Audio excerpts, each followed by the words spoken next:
Pemirsa, di tahun 2030-an, Presiden Joko Widodo menyebut bahwa nanti di tahun 2030-an Indonesia mampu menangkap peluang puncak demografi hingga tenaga pendidik mampu memberikan kualitas pendidikan yang baik. Begitupun janji Capres dan Cawapres yang ingin melakukan pemerataan pendidikan dan kesejahteraan tenaga pendidik.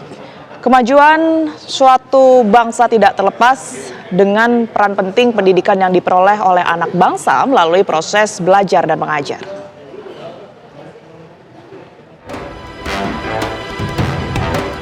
Kemajuan suatu bangsa tidak terlepas dengan peran penting pendidikan yang diperoleh oleh anak bangsa melalui proses belajar dan mengajar. Namun di era perkembangan teknologi yang begitu cepat, peran pengajar tidak bisa berdiam menunggu arahan atau silabus yang ada. Energi guru pun harus ekstra mengupdate perkembangan teknologi. Tidak hanya itu, faktor perilaku siswa juga perubahan kurikulum pun yang menjadikan guru harus putar otak. Di hari peringatan Hari Guru di Kelapa Gading, Jakarta Utara, Presiden Joko Widodo mengapresiasi atas dedikasi serta kontribusi guru dalam mencerdaskan anak bangsa. Meski guru menghadapi tantangan di dalam dunia pendidikan, diantaranya perilaku siswa, perubahan kurikulum, dan perkembangan teknologi. Presiden juga berpesan guru harus memiliki tanggung jawab besar membangun kualitas SDM untuk bisa memanfaatkan peluang puncak demografi di tahun 2030-an.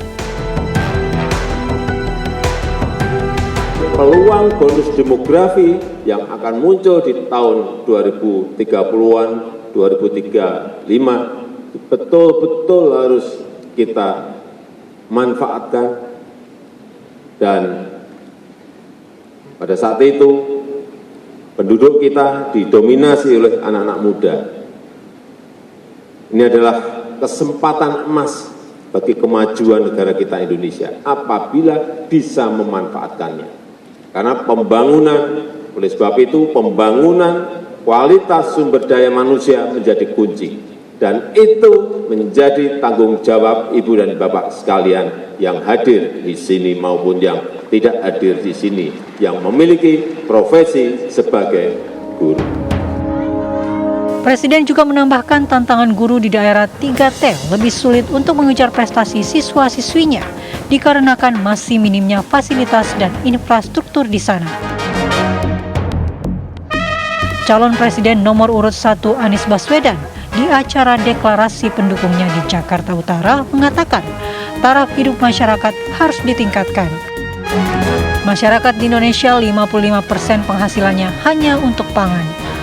Masyarakat Indonesia harus dipenuhi kebutuhan hidupnya sehingga mereka mampu memilih dan memberikan pendidikan yang layak dengan transparansi dan mengubah tata niaganya.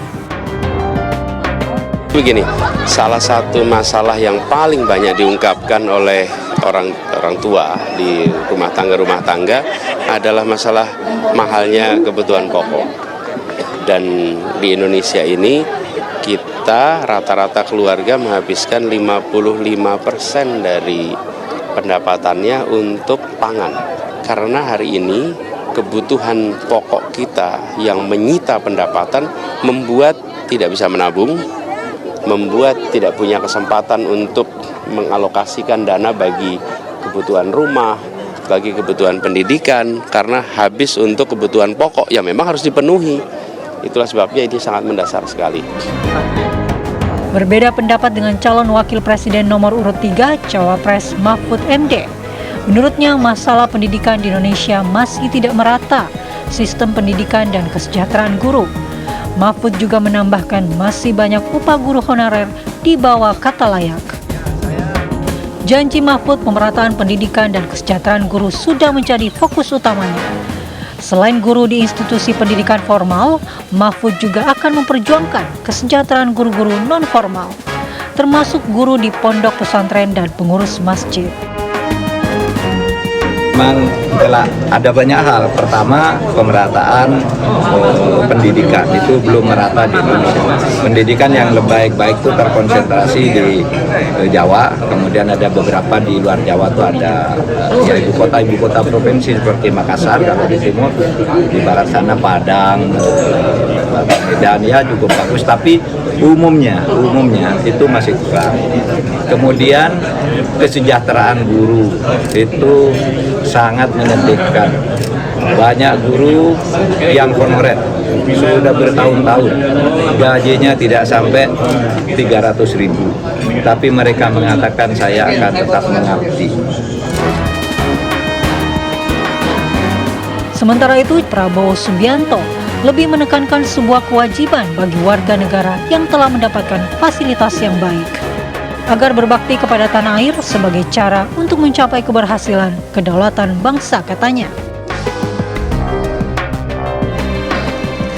Bahwa setiap anak bangsa, setiap warga negara, setiap laki-laki dan perempuan yang mampu, yang diberi kesehatan, yang diberi pendidikan, yang diberi kemampuan ekonomi yang cukup, wajib memberi dharma baktinya kepada negara dan bangsa dan rakyatnya. Baru republik itu akan berhasil.